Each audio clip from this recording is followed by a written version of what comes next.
Okay, the big difference between those who are super successful, happy, and fulfilled, and the person who falls beneath their potential time and time again, it comes down to the story that they believe about themselves. Let's talk about it. Welcome to the Yellow Chair Podcast with X, where we deep dive into the stories that drive our lives. All right, family, let's get storified. Let's talk about the story we believe about ourselves. You know, that is the most important story of all time, because that's the story that drives everything that we think, that we feel, and that we do. And when we have control over that story, our own self-esteem, our sense of identity, we have control over our destiny. We have control over what we do. We have control over ourselves, because we will continually put ourselves into a position to succeed. We will, as I talk about often, we will be directed and standing in a direction that allows that miracle, that magic to happen. You know what I'm talking about? Where we just find ourselves in the right places, in the right spaces, at the right times, doing the right things and getting the right outcomes.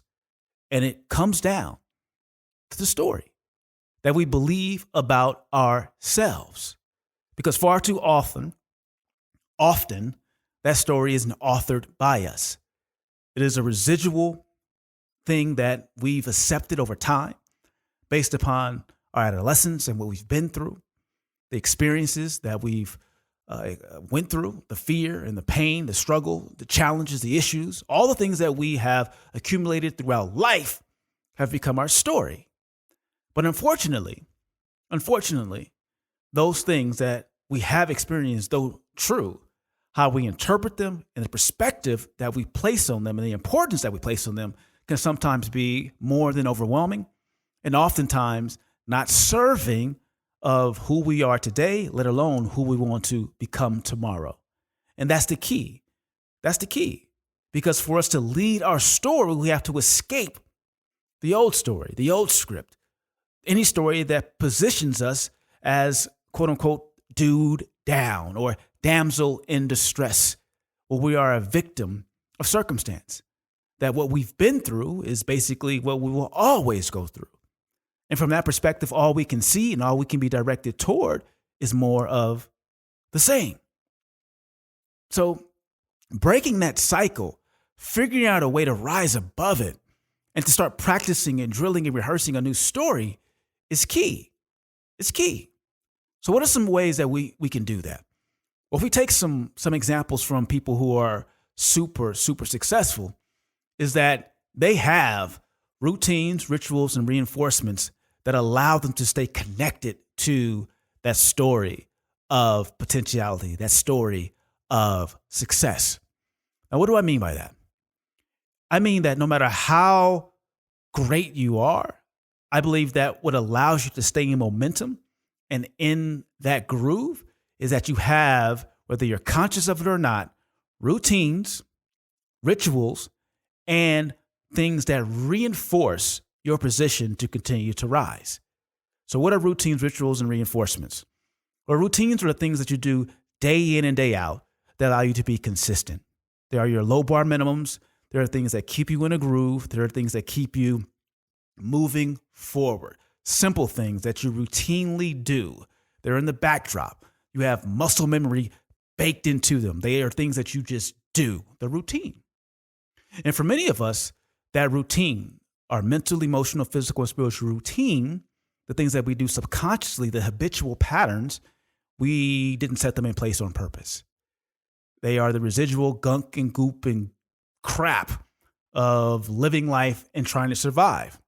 And that works. It's gotten you to this point, but maybe it's not optimal.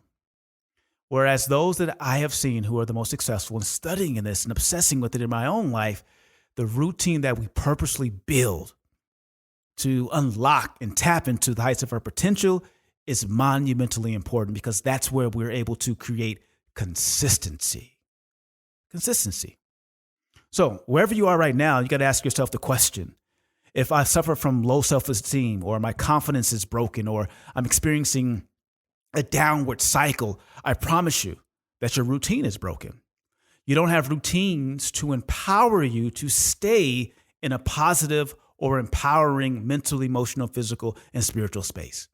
So what are the things that you can set up in your life purposefully, consciously, that you can routinely do every single day? And that key word is every single day. Because if you can't do it every single day, you will not be able to build on the power of consistency.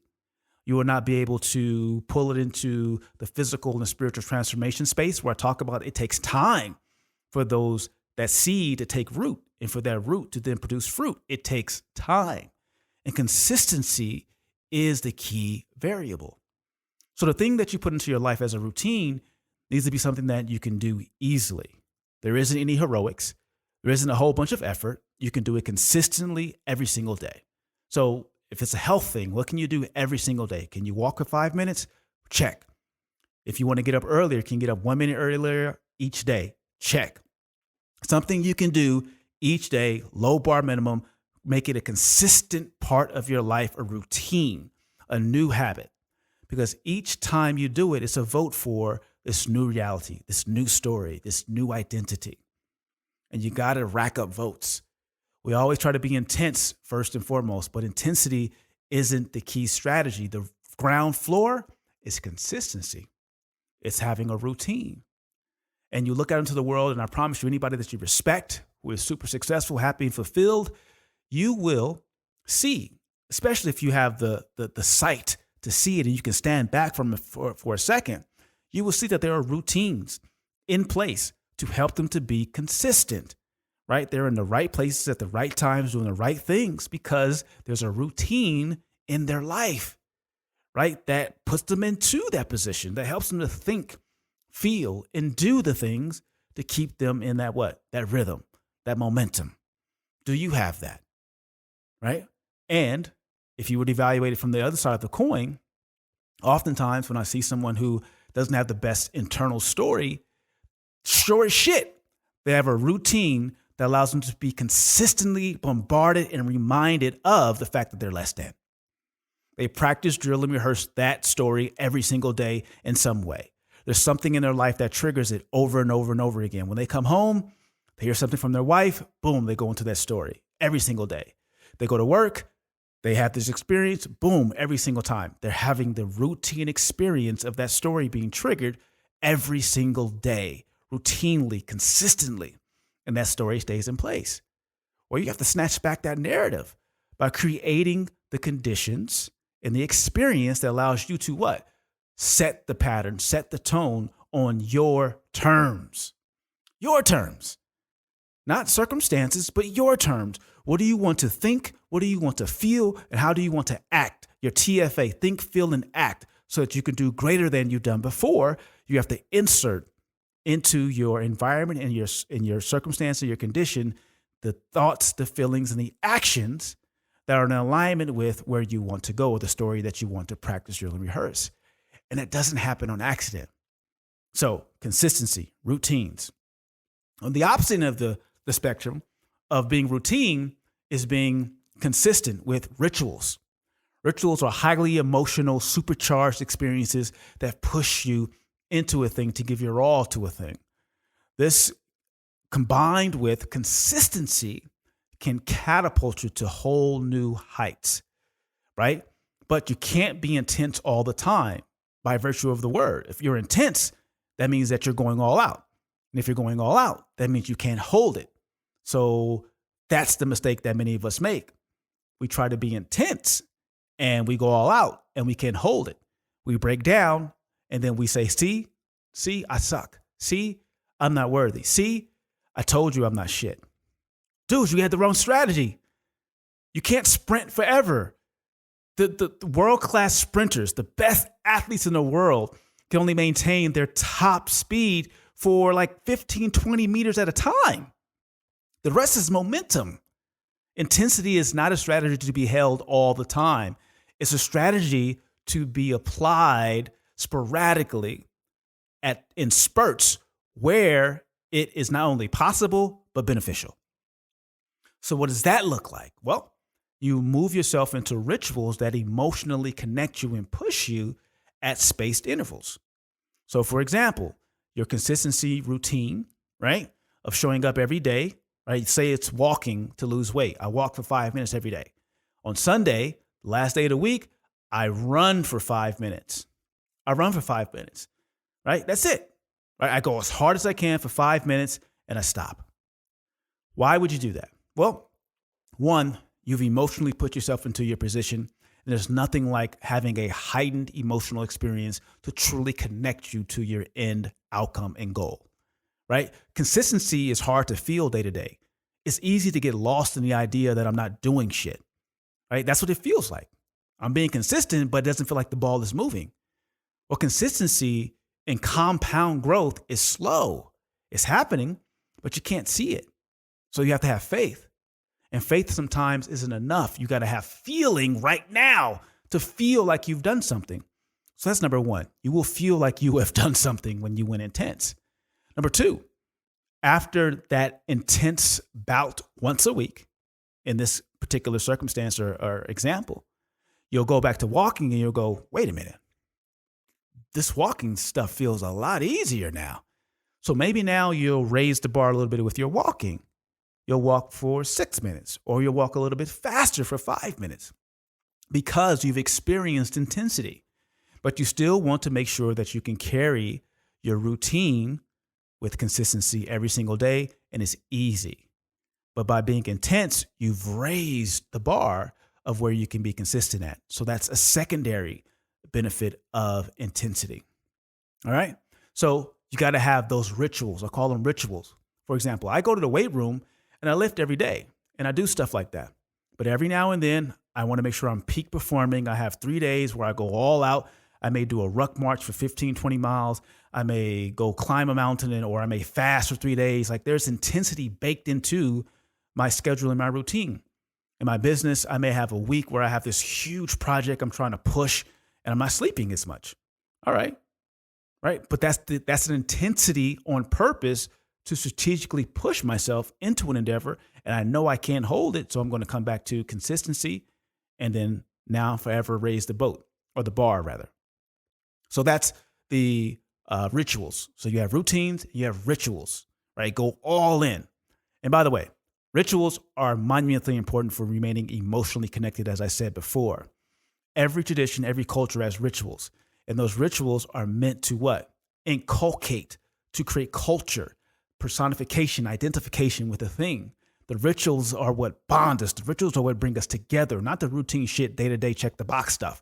That has to be done like clockwork. But you also have to tend to the mental, emotional, physical, and spiritual needs that we have as humans to connect at a deep level. And rituals allow us to do that. So do not discount being intense in your life, but you can't be intense every day. Christmas is not every day. It's once a year, right? That's a ritual.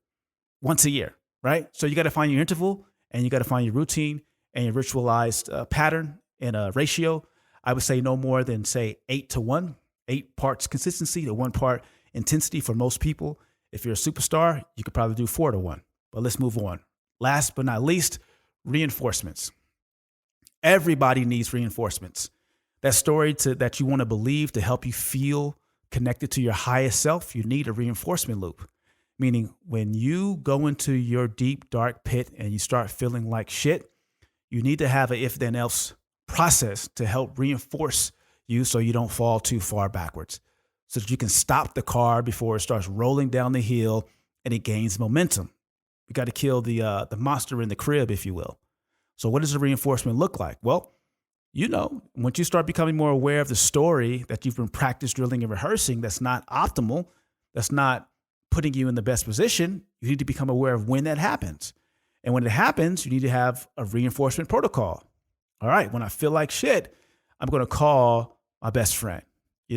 She always finds a way to pull me up. So I'm not going to wait 2 weeks and everything falls apart before I call her. I'm going to call her right now and say, hey, you got 5 minutes. Here's what I'm feeling. Here's what I'm going through. Boom. You reinforce your position. You don't have to go spiraling downhill and lose control, right? You can get right back on top of it. Let's say you're trying to, figure out a way to believe in yourself and your business and what you're doing. What's your reinforcement protocol? For me, if I'm feeling like less than my most confident, I go look at the stories that I've other people have said about me, and I've helped them. My book of wins, my storybook. I could see hundreds of stories of people's lives that I've actually changed. And now I'm like, damn, that old story of me not being worthy or me of not being this is bullshit. I can punt on it quickly and move on. There's a reinforcement protocol and process. So many of us allow ourselves to lose our momentum and fall downhill right into the pit, into the deepest, darkest dungeon. And we're wallowing in it and we've been crushed. And it isn't until we can't take that anymore that we find our way out, losing that precious momentum and having to start almost over from scratch. But if you have a reinforcement protocol, you can stop the skid immediately. What is your reinforcement protocol? So let's break this down real quick as we close out. Every person that I know who is successful, happy, and fulfilled, whether they are conscious of it or not, they have all three of these things in place. They have a routine that they do day in and day out that keeps them mentally, emotionally, physically, and spiritually in tune so that they can continue to author their best story. They also have periods, whether it's strategic or not, that are well spaced where they can be ritualistically intense around the thing. Intense, go all out. And then they are able to rest and recuperate and go right back to routines. Keep furthering their condition. And then last but not least, they have reinforcements. They have some process, something in their life that reinforces them when they may be falling or things are not going the way they want. And there's something that they can go to that gets them out of a jam, that gets them out of a pickle.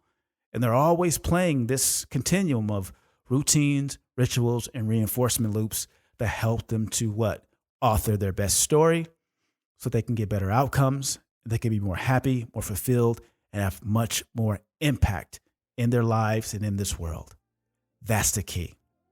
So if you want to lead your story, you want to be your best self, you want to rise to the heights of your potential, you got to put a skid on that old story. You got to let go of those old scripts that have been placed there through circumstances, through you doing the best that you could to this point. Your next level requires a new story. And that story needs the room, the space, the time to grow, to take root, to produce fruit. And we give it that space, that time, and that effort to grow when we are able to stay with it. And having a routine, rituals, and reinforcement pattern purposefully, consciously can help you to do just that. All right, I'm X, and I'm out. Hey fam, thanks again for joining me in the yellow chair. I want to invite you to go even deeper, to take this to the next level by pulling out your phone and texting me at 800-425-2095. That's 800-425-2095. That's my direct number. Type in the word yellow chair. And when you text me, you'll be joining my X Factor weekly insider community where I send out resources to help you to continue to storify your life and to lead your story. So don't miss that opportunity. 800-425-2095. Thanks again for joining me here in the yellow chair. Make sure you like, subscribe, comment, share these podcasts. We're trying to change 100 million people's lives, and you're a part of that. So thank you again, and I see you in the next yellow chair. I'm out.